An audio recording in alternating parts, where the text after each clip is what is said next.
हरे Krishna. Logical Gita की 40th video में आपका स्वागत है। श्री गुरुदेव को प्रणाम। आइए श्री राधा गोविंद देव जी की कृपा से आज के प्रश्न पर चर्चा करते हैं। आपकी सेवा में नरहरि प्रहलाद दास। आज का हमारा प्रश्न है कि गलत काम करने वाले को पतन का पता होता है, मतलब कि पता होता है कि नहीं होता है। देखिए, गलत काम की डेफिनेशन क्या है। पहले तो आमतौर पर हम सोचते हैं गलत काम का मतलब हो गया कोई डाका, कोई मर्डर, और ऐसा सोचने पर हम गलत बातों के बारे में उनके क्या परिणाम होंगे इग्नोर कर देते हैं कि भाई हम तो बहुत अच्छे व्यक्ति हैं, दुनिया में हमसे अच्छा तो कोई है नहीं। आप बिलीव कीजिए, आपके साथ भी शायद ऐसा ही होगा। मैंने आज तक जिस किसी से भी बात सुनी है, पूछी तो नहीं हिम्मत करके ये बात, बट जिस किसी से भी बात सुनी है उसने यही बात मेरे को बोली है कि हमने अपने जीवन में किसी का बुरा नहीं किया। आज तक किसी ने किसी का बुरा नहीं किया। पता नहीं है न्यूज़पेपर वाले कहाँ से ढूंढ के लाते हैं इतनी सारी बैड न्यूज़, और कौन उनका बुरा करता है। क्या पाकिस्तान से या किसी और देश से हमारे समाज में लोगों को भेज दिया जाता है ये बुरा करने के लिए। बड़ी हैरानी होती है कि कोई भी आदमी ने अपने जीवन में कभी गलत नहीं किया होता, किसी को कुछ गलत कहा नहीं होता, कभी कुछ गलत किया नहीं होता, फिर इतने सारे लोग दुखी क्यों हो जाते हैं बार बार।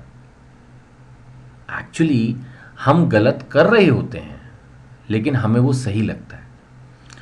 हमारे शरीर में दो अलग अलग चीज़ें हैं, एक है माइंड, एक है इंटेलिजेंस। हिंदी में एक है मन, एक है बुद्धि। जो बुद्धि होती है वो हमें बताती है कि हम गलत कर रहे हैं, लेकिन जो मन होता है वो बोलता है नहीं ये सही है। जो मन होता है वो परवाह नहीं करता रिजल्ट की। बुद्धि बताती है गलत करेगा तो फंसेगा, लेकिन मन है कि वो सुनता नहीं, मन है कि मानता नहीं ना। और आदमी इसको अपना जीवन सिद्ध अधिकार भी मान लेता है, कॉन्स्टिट्यूशनल राइट। ठीक है ना, भारत माता की जय बोलना कॉन्स्टिट्यूशनल रिक्वायरमेंट नहीं है, लेकिन अपने मन की बात को मान लेना कॉन्स्टिट्यूशनल राइट है कि मन जो कह रहा है वही मान। और उसका परिणाम क्या होता है वो सबको पता है। फिर मन की बात सुनते हैं, बुद्धि को चुप करा देते हैं, अंदर के परमात्मा को चुप करा देते हैं, वो सही सजेशन देता है, तो उसका रिजल्ट हमें फिर भुगतना पड़ता है। अब देखिए, भगवत गीता के अंदर शुरुआत में ही इस बारे में एक श्लोक है जो इस तरफ हिंट करता है। पहले अध्याय का 9वां श्लोक। अन्य च बहवे शूरा मत अर्थे त्यक्त जीविता नाना शस्त्र प्रहरना सर्वे युद्ध विशारदा। ये श्लोक दुर्योधन बोल रहे हैं शुरुआत में, जब युद्ध शुरू होने वाला है।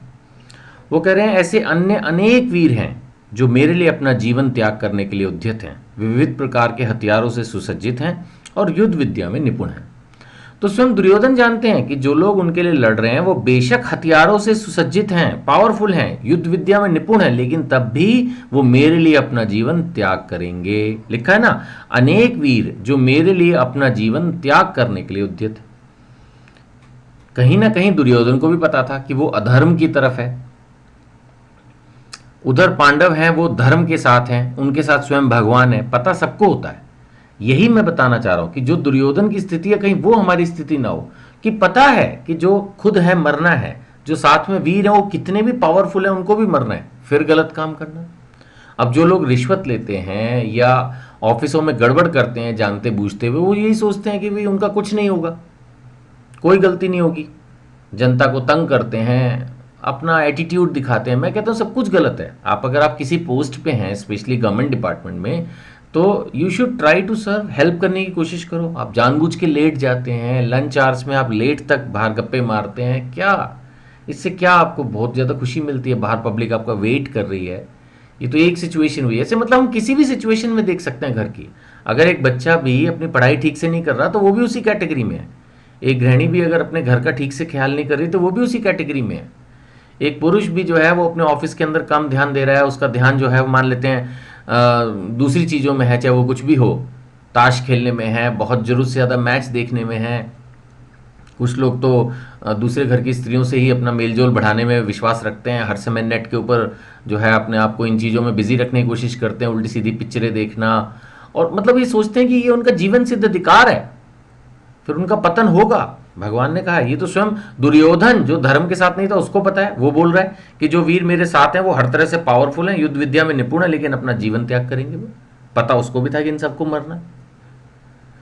तो कहने का मतलब ये है कि अगर हम अपना जीवन शास्त्रों के अनुसार नहीं जी रहे, अगर हम अपने जीवन में अपने गुरु की बात नहीं सुन रहे, अपने माता पिता की बात नहीं सुन रहे, अपने सीनियर्स की गाइडेंस नहीं ले रहे, तो कहीं ना कहीं हमारी बुद्धि हमें बताती है कि बेटा चल तो तू गलत रास्ते पे रहा है ना। जितने भी लोग ये नॉनवेज खा रहे हैं, ड्रिंक कर रहे हैं, सिगरेट पी रहे हैं, वो यही सोचते हैं कि मैं ठीक ही कर रहा हूँ यार, जो मेरे को अच्छा लग रहा है मैं करूँगा।